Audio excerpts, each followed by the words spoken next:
Hello, hello, everyone. It is Kenyon here. It is Basketball Rewind, and we are back. We're going to get slowly into the season. Like, comment, subscribe on your way in or on your way out, especially with the comments. Really appreciate all the love and support that we got last week. We didn't get a lot of comments, but we did get a lot of views, and appreciate all of you for tuning in and appreciating the content that we put out there. So yeah, Coach, how are you doing? How's the boardroom with the Raptors? And beyond, how are you? Good. Boardroom's on location. You can't tell. The boardroom is a little more windier now that I'm in Atlantic, Canada. Exactly, exactly. I can't ask you how Spain was, so we're gonna get right into it with this episode. We're gonna talk about the Raptors, which I just hinted to just now. Grady's been looking svelte, as some of them say, or swole. And beyond that, so we have a couple Raptors topics, and then we're gonna just start talking about some of the different divisions. Each of the weeks leading up to the season, we're going to be talking about one division in each conference. So for today, when we get to it, we're going to be talking about the Southwest Division for the Western Conference and the Southeast Division for the Eastern Conference. And we're going to slowly make our way through the different divisions and eventually get to everyone's old favorite, where they used to call it the Titanic Division, which is the Atlantic Division, and it does not seem that way, this year. But let's get into it. Today, key thing is we're doing profiles of players and groups of players. So we grouped it as bench vets and second contract hopefuls. So, because not everyone's going to be, we saw, man, people are getting squeezed. Some guys are getting significantly less than they expected. Others are not long for this league. so just put it out there. Sorry, folks. Gary Trent is, made it precious one, year.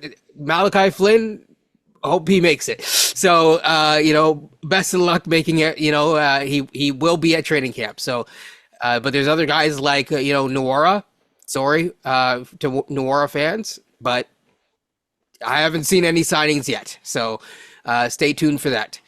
So in that group, we have Kelly Olynk, Chris Boucher, Davion Mitchell, Ochai, and Bruce Brown. So the question that I have is basically, what are we, from each of those players, assuming that they play, what are you looking for in terms of what would make a good, successful season for each player? And then, if you could give them a little bit of homework, for what they should be working on, whether it's fun or whether it's serious. Let's do it up. We'll start with Kelly. Beyond, I'm going to start with you, and then I'll flip the order as we go. Oh, I think with him, like I'll give this to him. I think from an offensive standpoint, he will make the offense a functioning offense with the second unit. He's an upgrade on that front. We have a far way to go, but he's definitely an upgrade offensively. I think from a standpoint, I think he'll be more comfortable this year, knowing where his spots will be the knockdown shots. He's a relatively good passer, and I think if you have guys that can play off of him, I think he showed last year he had some nice connections with Ochai as well as with Gradey. So I think that part of his game is good. I mean, we know the deficiencies on defense. I think the key thing with him is who's playing alongside with him in the front court will determine a lot how successful he can be defensively. So I think that's what I'm looking for him, because I don't know at this stage at 32 years old how much more can he do at this point here. I think with him is just be a good smart vet in this case here, from a standpoint of like knowing where you should be, knowing where you find spots open, hit shots. Just to be consistent every night, really. That's it. As I said before, to help him defensively, it's going to have to take who's playing beside him. And I think that's going to be an interesting question. The Olympics didn't sell you? I'm Jordy what he thinks about that, okay? Yeah, it's true. That is true. There's a time when the minutes were, as you said earlier, they start ticking down even for him, actually. Yeah. It's Uh, drying up in Sahara, boy. Let me tell you. Those Right. One of those you need to phone a friend. Is Edie able to get on a flight? We actually, messed up the paperwork. It is actually Edie, and you see the whiteout there. Coach, your thoughts on Kelly Olynyk? Similar to what Beyond said, I think him playing with a unit that complements his skill set will help him.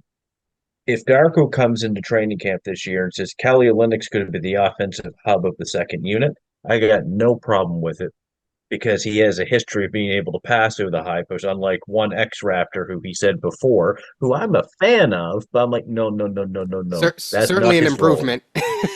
Certainly an improvement on the offensive end. We'll just put it that way. But similar to what Beyond said, the defensive end, it's going to be problematic, certainly at times, depending on the matchup. I do not want to see him playing the five next year. It's just not him. I remember we had Tyler Rucker on our show. He's like, "You guys are playing Olynyk at the five. You guys must be tanking on purpose." And this is someone Tyler's not watching us all the time, but he's like, "Are they doing that on purpose?" And I'm like, "Well, no, actually, I don't think they were. I actually think they were trying to make it work." But lessons learned from that. Play him Well, at the four, play him with next to Bruno if he makes a team, or if we cross our fingers, Coloco's back on this team. That makes more sense for Olynyk. But I want to see him. Hopefully, he's able to shoot his 35-40% from three. I mean, he's done it multiple years in the NBA. He can do that. And just give us solid offense and whatever you can on defense, and we go from there. Now, I'll just toss Bruno in here in the conversation, but do you think that how many minutes do you think that he would get, assuming that he makes the roster and Coloco can't is unable to pass like whatever, or yeah. Um, That's a rough one. I think you get 10 minutes. Like honestly, because I think there's a spot there for 10 minutes. Because you got to think of it too. Right. Here's two reasons why. If Coloco doesn't come back, there's two scenarios where he could get a fair amount of minutes. One, I'm not hoping for this happens, but at this moment here, it's happened a few times. It hasn't happened much, but Right. Pirtle's been hurt, quite a bit last year. I don't think at Pirtle now reaching 30 that's going to get any better. I'm not wishing for him, but it has shown in history. We were talking with some folks online about this, and some of the stats was interesting that he's a guy, might be a guy who can only ramp up to a certain level of minutes. And when you start playing for more minutes, he starts to break Once down. you pass the Rubicon, it gets kind of scary. It's scary. So that's one possibility. The second thing is, even if Pearl's fine, and you mentioned this a tons of time, Kenyon, is like, is Pearl really a guy who can play 30 plus minutes a game? No. I think Pirtle's more 25. Yeah, I think 25. 25 to 26, and past that, he starts breaking down. Right. And So there's minutes to be had by somebody, right? So I think there's going to be opportunities for him, I think. Yeah, and I was also going to say, so I think he played, obviously it was a weird year for Atlanta, but he did play 15 minutes for Atlanta. If it's Coloco, I would say 15, either way, 15 minutes is fair. But that still does spell a few extra minutes that probably Kelly is going to be playing about 5, maybe even 10 minutes, because I just did the calculation, and you're looking at about 23 minutes of center minutes that are remaining based on Pirtle's minutes. Well, okay. Okay, go ahead, Coach. One of the reasons I think they acquired Olynyk was to come play with next to Scotty. Everyone's been saying, let's get Scotty a stretch big to play next to. Yeah. Now, are there better options out there? Of course, and we've talked about them. But I think what they want to see is with Olynyk is what can this look like on offense? Defense, it is what it is. And Scotty, I'll get to Scotty's credit. He's a very good help defender, especially this year. And that might be able to make up for Olynyk's lapse. But on offense, I think that was one of the reasons they did acquire him to play next to Scotty at times. And I was on the record last year when I said we need a guy who can stretch the floor for the 4 position. I mentioned his name. I'm not going to go back on that, but what I had in mind is what Coach just described.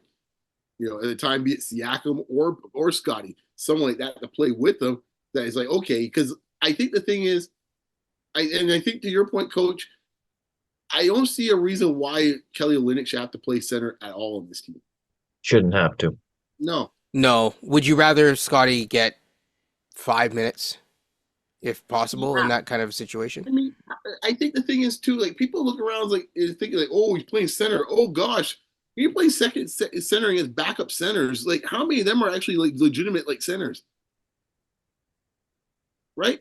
Yeah. Like pretty much. Yeah, it's not there's a difference between like facing Joel Embiid and stuff like that, versus I don't know Bruno Willie Fernando? Reed or something like that, or yeah, or Bruno Fernando. Yeah, exactly. Right, exactly. Or No, or basketball Paul, right? Like could be Alex Sarr. Like Alex Right. Sarr this year, if you're a third, fourth year player and you're facing Alexander Sarr, you should be, I'm not saying give him the business kind of a thing, but like you should be holding your own for those like minutes, especially Right. since you are a starting level guy. So, So yeah, yeah, fair. Yeah, that's fair. that's That's what I'm fair. saying. Like, there's nobody out there. Like, okay, you go to San Antonio. What? Let's assume Zach Collins is coming off the bench as the starting five, and they're playing Wemby at the five. And no disrespect to Zach Collins, I'm not losing sleep with Scott. He's playing Zach Collins out there at center. No. Yeah. I think San Antonio fans would worry more. Right, exactly. So I don't see why we have to have Kelly at the five, but it goes back to a bigger discussion about how this coach views people and how Yeah, he sees them in roles and his traditional mindset. yeah, 7 feet or close to it, you should play center. and I agree with you in terms of like the offensive side. The passing is going to be there. The shooting splits will hopefully come back because he did not shoot well as a Raptor, but he usually is a 40% shooter from deep, which is interesting. Shooting seems to die here if you are not Dylan Brooks. It depends on the talent, too, right? That too. But overall, I think that's fine. We'll quickly talk about Chris Boucher. Oftentimes the forgotten man. Well, there's actually a few forgotten men on this roster, but like, yeah, he's definitely one forgotten man. I'll go first with this one, and then I'll pass it off to Coach. I just hope he keeps his bags back. Like, I don't know what to say. It's you feel for him. I don't think he's gonna get minutes. Does he deserve minutes? Sure. I do want to make a point though. We discussed this in Spaces really briefly. Some people feel like you can just toss a guy like Chris Boucher to the wind, and in all fairness, you shouldn't be doing that. Number one, from a salary standpoint, people who are making his number are playing on most other teams and contributing seriously. Like, we're talking $10 million of just a guy that's sitting, and it's not like a fault of him. It's as a coaching staff, you need to figure it out. Either he's playing or he's not. And if he's not, management, find him a home. There's not much I can say other than that. I just hope that he finds a new home. And I hope that it doesn't take till the end of the season to do so, as I think he's the easiest guy to move. If you're looking at potential moves for this year, Chris Boucher is probably right up there as a move that could potentially be done, and that's reasonable, and for a contender to kind of get a guy. So I don't really, in terms of his play and what he needs to work on, just stay ready and do his thing, and don't lose your spirit.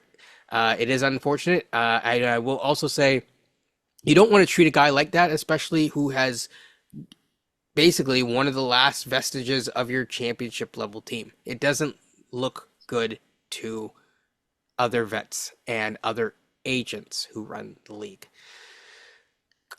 Coach, I'm going to go to you first, then we'll go to Beyond. Chris Boucher, real quick. Well, I may not be the biggest fan of his game, but his effort never to be questioned. He gives it every single game that he's out there, and you can definitely see it on the offensive end when he's fighting for offensive rebounds.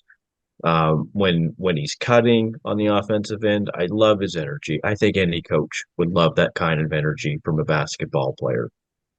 I feel bad for what happened to him last year. I really do, because he should have been playing more minutes on that team that we saw post Siakam and Anunoby. You need to tell me that there's like 10 or 11 other players better than him on this team? No. Boucher should have been in the rotation more. He should have been. He had an opportunity to kind of show what he can do. And the year that they were in Tampa, he was like, what was he? He was sixth in the six, or sorry, he was eighth in sixth man of the year award, and he was sixth in most improved player of the year award. Now that was a few years ago. I do understand that, but there's a track record there of where he has been productive in the past. And I just thought with all the trades that happened last year that he would have had a better chance of just showcasing what he can do. And then Darko goes and just basically doesn't play him for a chunk of the season, and then he gets hurt. So I'm curious to see what they're going to do with him this year, if he's going to be in the rotation or not. Because if he's not, I can tell you I can probably list 3 to 5 teams easily who could use an energy guy like him in the playoffs, guaranteed. Beyond, what are your thoughts on Chris Boucher? Well, I think the Chris Boucher situation is really kind of like it's an example, and the biggest example of like what's wrong, kind of like with this team when it comes to management. This management group is just not the most nimble management group.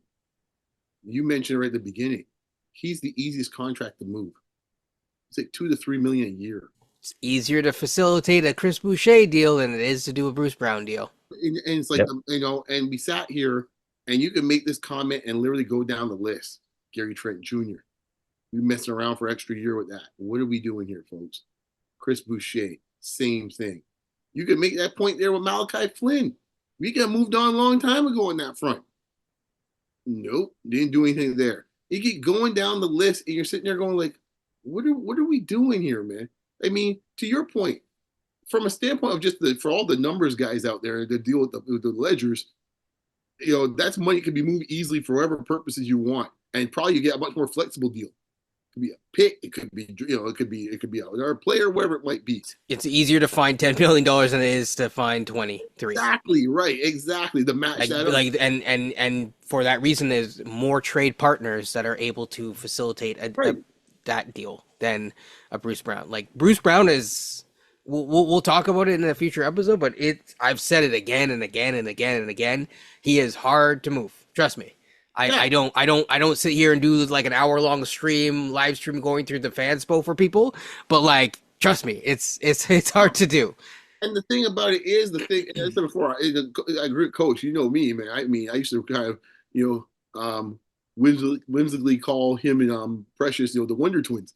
At times it wasn't for the best reasons. My point, though, but I'll say this though, he's always gonna give you effort, and up to a day like today, in the last 3 years, there is no other front court player I know that in any given night could give me 20 points. He's the only one. The only one. And usually chip in like 8 to 10 rebounds somewhere in between there. Yeah. You get 15 or more points. And you look like just randomly. Yeah. Random, right. You'll get a game out of him in Philadelphia. Also, he's scoring 20 points and 8 boards. Like, what? A Boucher night? And you steal a road win. There's nobody on the team that could do that from the bench side, from a front court side. And we out here messing around with the dude. And I said before, how we treat people. We don't treat people well at all in this franchise, man. And it's come back to haunt us time and time again. And Boucher's Gary's one of the most recent examples, because a lot of people were mad at Gary the way he left. You and I talked about this earlier, and it's just like, I wasn't surprised by how he left. Like, to be perfectly honest, I don't know why Raptors fans were so like in ire about like him being like, I had some fun times here and I earned my money and I'm good to go. Like, okay, yes, he did. Right. And these fans in this case always want to talk about how much they're all about business. They're ready to trade everybody every 30 seconds. They're ready to trade somebody. And then when someone just does what he's supposed Bruce to do, Brown landed here, and people were like, here's the fanspo, like do. It's like, nope. Just talk about trade deals all the time. No, yeah. No one is ever interested in actually talking about hoops, sadly. Yeah, so why you got to come to Basketball Rewind, people? Yeah, basketball guys, like on the court. So so that's my point with it, man. It's a sad state of affairs when it comes to how we manage relationships, man. Okay, And we'll move to a more positive place before going back to Bruce Brown. So Davion Mitchell is where we're gonna go to next. Before we're back up on the roller coaster. So yeah, Davion Mitchell is I think interesting. I know they've talked about him being. I've actually heard two different areas where they've talked about him as a potential backup one, and I see it for sure. He will have opportunities. Now, is he a backup one in my mind? No. But this is the team that you have. This is the talent that you have. I do think that he's an NBA player. He has NBA transferable skills, and I think he'll have an opportunity to prove that. Beyond your thoughts on Davion Mitchell, what he'll does he get need to work on to have the best season to earn that contract? yeah. Well, I mean, two things. I think obviously the jump shot is still something that is questionable at times, but I think more importantly with him at this point in his career, he has to work on better judgment. Because let's face it, if you're that size, you're gonna be playing point guard, and he's got to figure out how he runs offense. So he's got to do that more than even the jump shot, right? There's Yeah, guys, because it's going to be tough for him to be a tweener. right. He can't be a tweener. He's too small in this case. So Too small. he's only Yeah. can play one spot. So he's gonna have to figure out how to run an offense more than even the jump shot. There's guys in this league that still have great jump shots, but they don't know how to run an offense. But we No. try to run an offense in a way that doesn't necessarily Well, once again, absolutely require a point guard. So do you think exactly. that helps him or does it No, harm in this him? case, that hurts him. And I mean, I Yeah, think because it that doesn't really teach him the skills that he needs no. Because long what's term. going to happen is if a guy sitting out there for 18 feet open for a jump shot, how that's going to work out, Right. right? That's the issue. So He's then got you're to looking at pairing him with someone like Barnes or right. And quickly even to when a you lesser watch him play in extent. Sacramento, he's a guy that likes the ball in his hands for the most part. So he's Yeah, he trying to does. create something. He's So now, ever since he's a Baylor guard. so now he's got to play off the ball. He's not big enough in this case to do anything else. So we have him doing back cuts. Come on now, really? So we'll see. We'll see. But once again, we have a lot of guys that are in positions, and when you do trades like this, because you had to get off another guy who didn't fit your system to get another guy you hope could fit it, this is what you end up with. I think that's why I have. I don't know. I will say this though. When's the last time you see the Raptors take a person on their last deal of their contract and actually re-sign them? Technically Kelly Olynk. That's the only one, right? Yeah. I I can't guess think technically Gary, but that's not like it's not the same. of our own guy. Yeah, yeah. Well, We okay. double- Okay. Davion is hard because we'll have his restricted rights. Yeah. Okay. We'll see. So it's like you look at the quickly stuff. It's like usually you would have that, but to your point, yes, it's not. It's put it a this bit. If you're a backup point guard in Toronto, boy, let me tell you, boy, that's like a dangerous species in this city. True. Coach, what are your thoughts? Glad he's getting an opportunity to play. I think he's been kind of pushed out in Sacramento the last couple of years. I'm just looking at his minutes. Like he Even only by averaged, Keon Ellis, I yeah, think overtook him last year. Yeah. he averaged 15 minutes this year, 18 minutes last year. In his rookie year, he had 28 minutes, and he actually produced. I mean, almost 12 points, 4 assists, almost a steal. It's not bad for a backup point guard in this league. And we know, like you said earlier, Kenan, he's got a transferable skills for the NBA. Certainly, the way that he's able to play defense and get after it. I'm telling you, when you're playing basketball and you have a pesky guard who's just on you all the time, it's really annoying and it gets in your head. I just think he has that skill to do that. So, and he's on the last year of his deal. Don't know what the future of him being in the NBA looks like. I hope he has a long career in the NBA, but I think the Raptors, um, not to sidetrack the conversation, but they got a great deal for Jalen McDaniels for all that from Sacramento. And Davion Mitchell obviously is the main piece of that deal. So I think they're going to give him a chance to play backup point guard, and I think he'll play about 20 minutes a night. I can see that. But okay, if I recall, the draft pick that we got was that the one we picked up for Shed? Yep. Just curious. Just saying. Yep. Jamal Shed.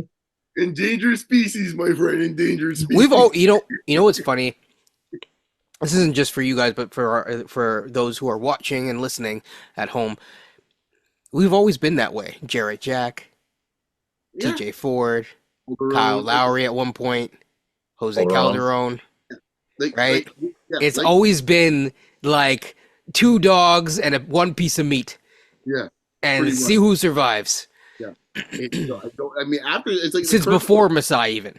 What's the curse of Stoudemire? It must be that because It Stoudemire might played be. It might be. Is there a way like we could do like the Babe Ruth thing? Is there a bat that we can burn or something, everything. or a goat? The curse of the mouse, man. Yeah, yeah. True, true. That was Lowry and Fred. right. That was the reason why pretty much where everything fell apart initially because they said Stoudemire played too many minutes.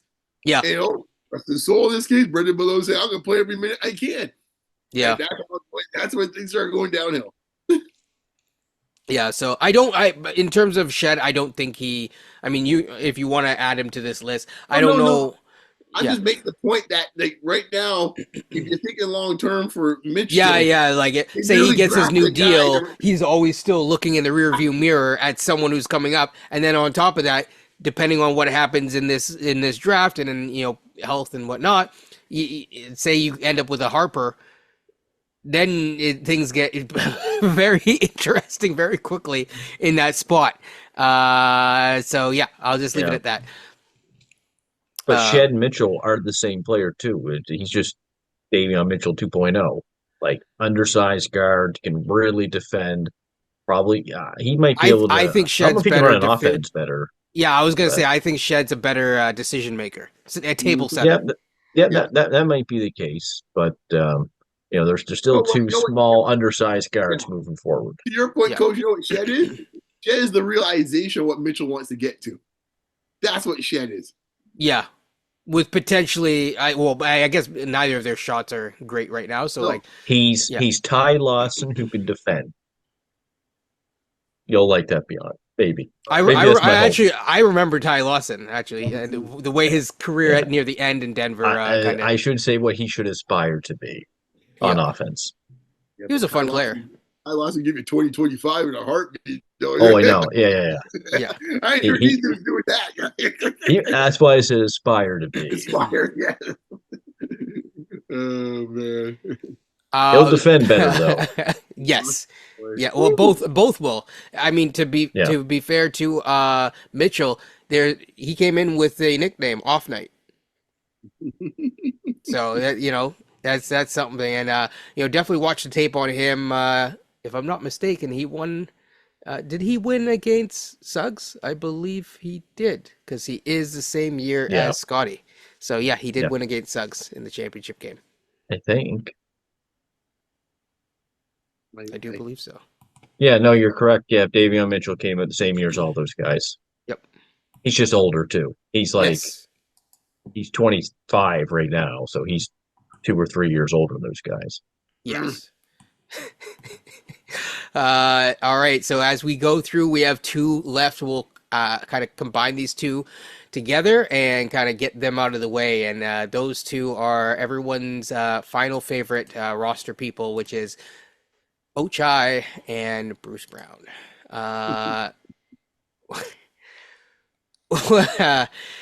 Ochai, how do I put this? They're kind of, beyond you pointed this out to me, they're kind of fighting for minutes in some ways. Like they compete for the same minutes, but obviously Bruce Brown should be winning out. Well, in this case, his actualization, what he wants to be is Bruce Brown. It is actually, because he's just like... That's what he needs to be, and he wants to stay in this league. Yeah, because Bruce Brown does a bit of everything. I think, no offense to Ochai, but Bruce Brown's, he does aspire to be him. So, Raptors fans, say what you want about Bruce Brown, but he's got a few more skill sets than Ochai has developed thus far, to say it nicely.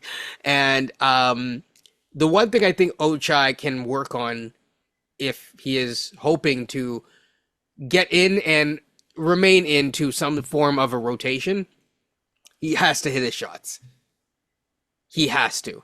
If he can't hit a corner jumper, a standstill corner jumper, I don't care whether it's a hitch, a bump, a lump, a thing, it doesn't matter. If you can't do it, you ain't long for this team, and you might not be long for this league, because third year Ochai going to Summer League, and the downfall reminded me of Freddie Gillespie.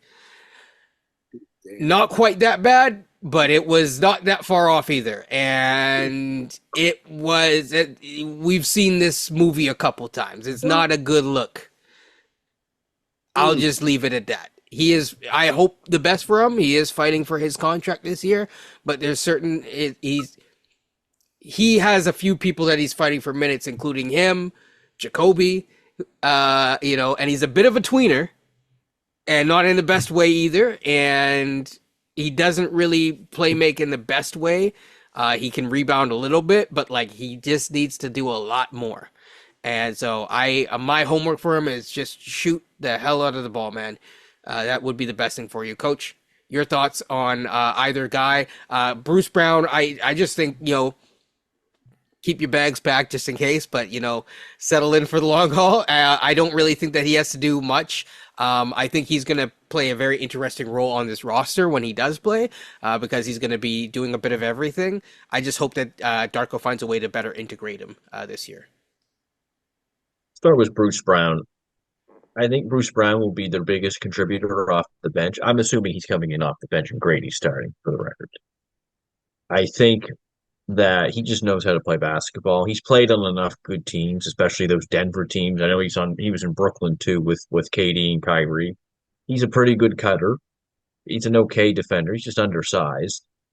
Doesn't shoot the ball very well, but again, he's a luxury to have on a championship team. He just does things enough where you're like, okay, I'll go with him in the lineup if I need someone to cut, if I need someone to, maybe guard a wing for a bit. He does that fairly well. He's still I think he's 27 years old. He's not old in this league. Actually. 28. Again, he's not an old player in this league. But like you said, Kenyon, if that contract decreases till the trade deadline, which would probably get it down to about $11.5 million, probably by that point, that might be a bit easier to move. And look, he's won a championship as a luxury piece, and teams will look at that. They won't really recall his days in Toronto because the team is just in disarray right now, and they'll look at the Bruce Brown probably from Denver. And if you're getting that Bruce Brown from Denver, that's a serviceable NBA player who can probably help you win the championship. I wouldn't be shocked if Denver looks at him again. They just lost 23 million, tell you that much. Yeah, They did. KCP, they are, but depends on how desperate they are in this window right now. If they're competing, they feel like he could be a missing piece, what they might have to give up. I could see Milwaukee being a player. They were at the deadline last year, but they had no picks. Masai and them want picks. I can see the Knicks. I have a question, though, to pose. Okay, there's two questions. Number one, do you think that he is better off with the bench unit because he can be a calming presence outside of Kelly? Because you don't want Kelly to really be initiating offense too much, and he can at least kind of calm a unit down a little bit, especially if you're going to have, say, Jacoby on that, Jacoby and Davion. Neither, like, I like what I saw from Jacoby. He's not a playmaker right now. He's far away from that. So having a little, it might actually make sense from that standpoint. The second question. No, go ahead. Oh yeah, no. The second question more goes into what you were just talking about. I just want to make a comment. So I hear what you're saying about moving and, like, as you pay the contract down. The problem is you still have to come up with the money to get him, and a lot of, like, say it's Denver would have to aggregate enough salary to get him because they don't have a $23 million salary. So they're in the second apron. They can't get Bruce Brown until he walks. Price is too high, man. The rent is too damn high. Yeah, that's why I mentioned, like, Milwaukee too. The Knicks has been Second rumored. aprons. Right. Second apron. Yeah. I don't know. I can't move him right at the deadline. So we're desperate for a chance for a chip this year with this year. But last year, but that's the thing. Last year was the right time to move him. Yeah. This year, it's impossible because it needs to be a team that is at worst in the first apron, which most of the real contenders are. A team like Milwaukee, they're in the second apron. They can't do anything. Oh. Denver, second apron. Right. Suns, definitely in the second apron, right? And if you're gonna have that third guy, the third guy can't be a guy giving you like 6 points a game and making 23 million. Yeah. Not in this CBA. That It- you talking the word luxury, you can't be having that. That dude gonna be averaging like 12 to 16 points a night. Yeah, there's like I still keep going back to the same trade partners, and not all of them are the right partners. So it's like getting Wiggins to because Bruce Brown makes less than Wiggins, so it would help Golden State to save money. You're looking at helping Atlanta to be a free agency player next year and taking on Hunter. But why would Golden State move off of Wiggins now? They need him more than ever. Oh, I don't think that they would with the moves that they did, but I'm just saying, like, say it, I don't know, Steph gets hurt and they're having a bad season, and they're like, okay, we need to just cut bait in terms of cut off some of the salary, and Kuminga's wanting money soon, right? Hey, It's not our problem, Yeah. but I do think, will be our though, problem pretty soon. And that's it will be. It will be. That's a bigger problem than Bruce Brown. yeah. That's true. If Bruce Brown, though, is playing well this year, you could just tell that he's doing better and the numbers are pretty good. I do think there'll be some teams, assuming that we're not doing anything. I think it's a big assumption to make. Yeah. But I can see some teams just being interested in that skill set. The ones who are competing for a championship, the ones, at least like you said, are in maybe the first apron, who can maybe have a bit more flexibility. Maybe the Because in this Lakers because yeah, LeBron that took was my less. other one. Yeah. Exactly. That was another team that was rumored to be in the hunt for Bruce Brown as well. And they can chip a contract over and stuff like that. We can make the money work, I think. Yeah. Bruce Brown is not long for this team, obviously, and everybody knows that. Yeah. I think anyway. I think he might be here till the end of the season, right. but that's just me. You got a lot of faith coaching. Well, no. When I say long for the team, I don't mean past this year. Yeah. Oh, okay, gotcha. So sure about that. Yeah.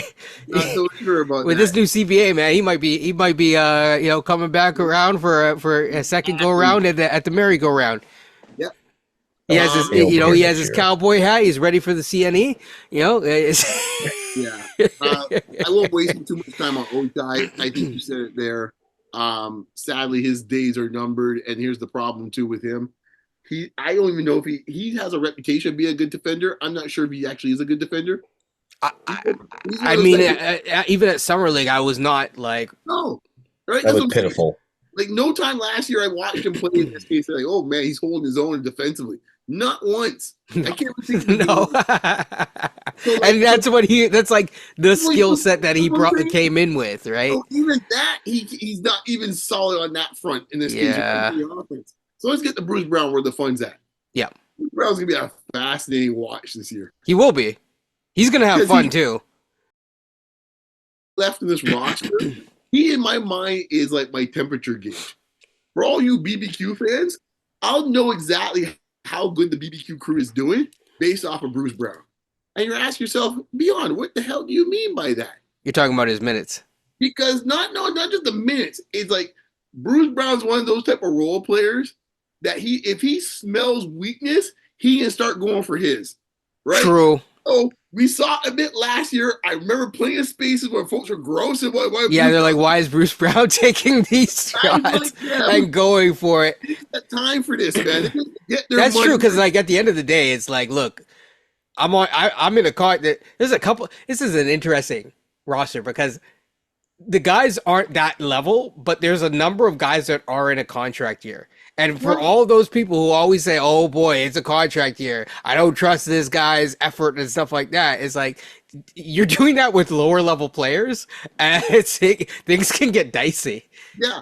So while I'm looking at Bruce Brown, I'm gonna know real well if he smells yellow on them dudes, he can start checking up shots. He can start bringing the ball up and stall to the crowd like that. It's like, okay. Yeah, just waving a guy off mid-season. This dude ain't really feeling you. And he said he worked at Jay-Z. Like, y'all shouldn't have got rid of Vezenkov. This guy just start quoting Jay-Z. You ain't real, guy. I'm just sitting there going, okay.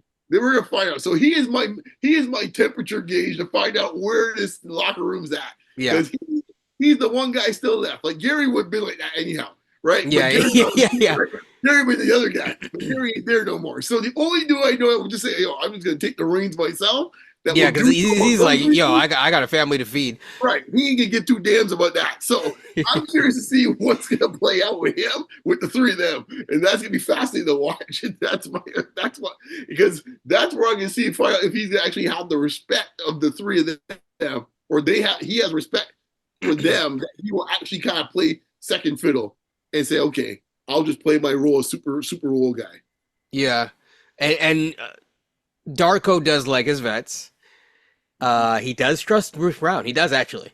So It'd be a very it's going to be a very interesting. I never thought of it that way. Coach, your thoughts, final thoughts on anything, and then we'll move on to the quickly to the different divisions. So I get a lot of heat for that Siakam trade. And with Bruce Brown and Mora coming back, we all know they look like garbage. Will Lou commented on it. We all commented on it, how bad that trade was. I just think if he's playing well enough and there's some value for him, even if you get some picks back, that they're going to look to try to bump that up. Say, oh look who we got now for Are Siakam you and stuff okay like getting a that. second? That's all you can get at some point in the year, depending on how this year goes. Yeah, that might be it. Yeah. You got at some point his ego's gonna have to eat this. Yep. I put the Pearl contract the same way. You're gonna have to eat this, man. You lost those two deals. Just Yeah. eat it. Yeah. And when it's done, it's done. And those two spots right now are killing us right now. Yeah. Yeah. And Yeah. be mindful One of guy those and three. 23 million for the other dude. Killing us right now. For Yeah. guys, Yeah, actually, that's a max slot. for That's two a bench max players, contract. Actually, now that you're mentioning it. for two bench players. Yeah. Damn. But those three contracts that you mentioned Pirtle and we just mentioned Boucher earlier. Those three contracts, I'd be curious to see what we'll do with them with this year, depending on how this season goes. Because these Coach, Boucher, you don't know who you're dealing with. We ain't doing nothing. We've been waiting for this for years. It ain't happening. Oh, Coach, why? Why are you doing this to yourself? Don't even tease them. Why? Last time we heard, don't put your phone down. Nothing happened. Gosh. Just rumors true. Coach, and we had all and shame. in his prime, and we couldn't. What the hell you think we're doing with these dudes? Think about that. We had all NBA player in his prime, and we couldn't move on him. Yeah, and an all defense guy too. All defensive guy, and we couldn't move on him in entering his prime, and we can't move them dudes at the right time if they were looking to move. And you tell me to move these dudes? Come on, man. Yeah, nah. Price of the brick is different now. Yeah. There you go. No doubt, man. No doubt. Anniversary too. In all seriousness, though, yeah. I mean, we'll see what happens. There is a chance that they could get moved, but I would say, like I said, if you're putting a little, if you're trying to porter it, I would bet on Boucher above all. That's about it. So yeah, hey man, he was part of I said try to porter it. part of the past. We cannot forget. We got to learn from the past too.